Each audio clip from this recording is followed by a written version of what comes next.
Good morning everybody and welcome back to another weekly recap. In the weekly recap, I like to cover any news related to the old school RuneScape community this week. Now this week there's a lot to mention regarding the future of old school RuneScape. There's a lot of exciting news coming soon, and that's all going to come to a head on July 31st for the Summer Summit. Jagex is going to be revealing the content they have planned over the next 6 months and maybe further. Now as always, this week we did get a content update, and with it comes a new quest, or realistically a existing quest with a new rework. As always guys, if you enjoy the weekly recap, always appreciate it. If you leave a like in the video, helps a lot. Anyway guys, let's get started. Alright, so let's start off by covering today's game update. Well, today sees the release of a Night at the Theater rework. Now just over a month ago, jagex released a new Theater of Blood hard mode that came with a new story mode quest as well, and it was called A Night at the Theater. However, there was a lot of community pushback because there was no quest with it really. It really just had a new version of Theater of Blood, but no story behind it, even though it was called story mode. So in the initial release, they kind of forgot the story, so they're putting it in now. So jagex writes that it is fair to say that A Night at the Theater has been a bit of a poor show. The quest we released didn't match what was originally pulled, and let's be honest, it wasn't up to the standards of old school RuneScape. Today we're launching a reworked version that should deliver a proper old school RuneScape quest and experience while still providing a satisfying introduction to the Theater of Blood. With this change, story mode has been renamed entry mode, but they added in the story, why not? Okay, anyway. So there's already a bit of controversy regarding this update, however, it has since been changed due to player feedback. So originally this morning, if you had already completed A Night at the Theater, you would have to do the quest again, including doing a new Theater of Blood run, whether it be story mode, entry mode, regular mode, hard mode, whatever floats your boat, but you have to do it again to complete the quest. However, that has now been changed due to player feedback, so now in the live game, players who have already completed any version of Theater of Blood will no longer be required to complete the raid again in order to fully finish the quest. So presumably you still have to go through the story aspect of the quest, however you don't actually need to do the challenging part, that being the raid. Now there has actually been a slight change to the rewards for the quest. An additional 20,000 experience combat lamp has been added in. Now previously there was just two 20,000 experience lamp rewards for a total of 40,000, however now it's going to total of 60,000. And if you had already claimed the reward, you will still get an additional 20,000 experience lamp to make it even with everyone else. So I am very glad that they have fixed this, and well, maybe now I'll go ahead and do the quest. Okay, so on top of that, there are some additional changes. Now first up here, there's a quality of life change to the quest icons. Now if you hover over a quest icon on your map, it'll show you the name of the quest and the status of the quest, whether it started, not started, or completed. Now on top of that, they've also added in a show on map button to the quest list, which means there's a very convenient way to see where a potential quest starts. Now combat achievements came out a week ago, and following it, there was a bit of feedback regarding some of the tasks. Some of them were a bit too hard, in the wrong spot completely, or nearly impossible to complete, and today they have changed a few of them, although there are certainly going to be some additional changes.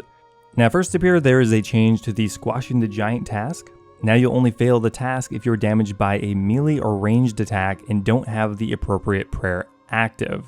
One of the easy tasks that was originally named Prepare for Battle has been renamed Shazian Protector, and going forward you'll now have to kill a Lizardman Shaman in Mulch without being damaged by any of its attacks. Okay, and the one change I was waiting for on the easy tier is you no longer have to use the Arc Light to kill a greater demon in the easy tier, because that has a requirement of 70 or 75 attack, and that was a very steep requirement for an easy tier combat achievement. Now there presumably are going to be many more changes than that. For example, some of the tasks are just straight up in the wrong category. There are some master tasks that were clearly meant to be an elite task, and some elite tasks that were definitely meant to be a master task. So beyond fixing those errors, there are a few other potential changes they are looking to make. For the most part, they are looking to reduce the amount of kill counts required for most of the diaries to make it a little bit less tedious to grind out. So most of the kill count requirements are being reduced by 30 to 50%, spanning most of the different tiers. Now the final changes that came in today's update have to do with the Nightmare and the Fasani's Nightmare.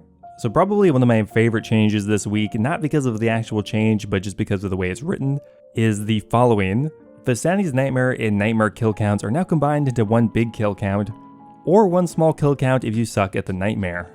I feel a little bit attacked. Additionally, Corrupted Gauntlet completions now count for regular Gauntlet KC tasks. I didn't notice this, but apparently the mysterious Anim Offhand is no longer for sale at the Grand Exchange. This item was an error. Sorry. Now there are a few other minor changes with today's update.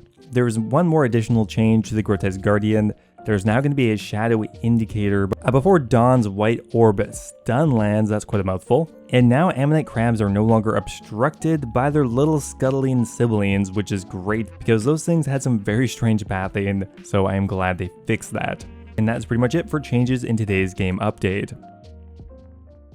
So in a couple days, we are getting a very exciting live stream. It is called the Summer Summit, and it's going to be on Saturday, July 31st. Now, because RuneFest can't happen this year due to the virus, the Summer Summit is what is going to be replacing it. It is going to be kind of like a Q&A live stream, however, it's going to have a lot more production value, and they are specifically going to be talking about the changes they're hoping to make to RuneScape in the next 6 months. They said it was coming in July, and in jagex fashion, it's coming July 31st at the end of the day, so a couple hours to spare. So I am excited and very curious on what they are going to announce. I imagine they're going to talk a bit about things that we already know about. But I mean, I hope for all of our sakes that there is some exciting stuff planned in the near future. If they're only covering big things that are going to come in the next 6 months, I'm not really sure what big plans they could have. Things that we know are on the horizon but haven't really been explicitly mentioned too much are Leagues 3, Dead Man Mode. Obviously we have Group Ironman still. There is another quest in the works, I'm sure. It would be nice to get something totally out of left field, like Raids 3 would be awesome, or another piece of endgame content. It does feel like a lot of players have maxed or at least reached the endgame recently, and I think we do need something to keep those players going. Raids 3 with an expansion to the desert is probably one of the most popular ideas, but any other endgame PVM would be good as well. I would also love to see an expansion to some of the guilds around Gielinor. They have mentioned that before, with a prototype for a new Hunter guild. Maybe we'll get something like Desert Treasure 2. Even a new skilling update would be kind of cool, something akin to the Hallowed Sepulchre. As far as difficulty, rewards, I think the content they've released recently has actually been pretty fun, just I wish there was more of it, but I hope it's good. Now unfortunately, I won't be here for the Summer Summit release, I'm really sad about that, so I won't even really know what happened until August 1st or 2nd, which is sad. I would have loved to cover it live, but I'll try to do a summary when I get back anyway. Now, one of the JMods Oasis mentioned how they've been thinking about an expansion to Hunter, where you take on some of the Hunter monsters' tougher and scarier variants in a fight/hunting combination. You need to track them down, prepare for the fight by setting traps, and then take them down. It would be a regular skilling activity. So yeah, they're thinking about, well, hard mode Hunter. Okay, it wouldn't exactly be that. Now in the Reddit thread, Oasis expands on the idea a bit. Imagine you are deep within the Karamja jungles and come across a dead animal with a horn mask or deep gashes in it. From there you start tracking footprints across the area, you stumble upon some ripped off fur and keep going. Eventually you come across a cave and start to head in. Luckily this time the monster inside is asleep. As you creep closer, you identify it as a crimson horned Grak. It being asleep gives you time to set up some traps around the area to fight. Any that you fail to set up increases the chance of it waking up on the next trap placement. Then once you're ready, you eventually wake it up and the fight begins. Not gonna lie, that sounds pretty fun to me. It's a very logical combination of skills. I mean, Hunter in combat, I feel like that's been done before. It sounds very cool though. Okay, so there's a few other miscellaneous things I wanted to mention before we wrap up today's video. Something that I learned recently is that there is a combat achievements task failure setting, which essentially will notify you when you fail a task that you are working on. So for example, if you're trying to do a speed task for Zulrah, it'll notify you once you go over the time limit. Or for example, if you need to take no damage during a fight, it'll notify you if you've taken any damage. That will allow you to just reset or, well, give up mentally at least. And this week, sadly, we're going to be saying goodbye to Mod Acorn.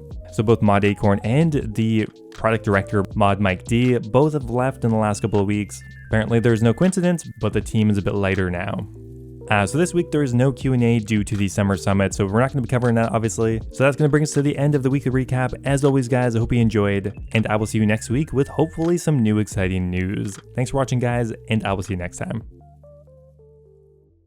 Now before I go here, as always, I'd love to thank all of my members over on YouTube. A giant thank you to Guy Fox, Ocelot, Timothy Chen, Wolf of the Hunt, and Kush Patel for all being subscribed at the Dragon tier membership.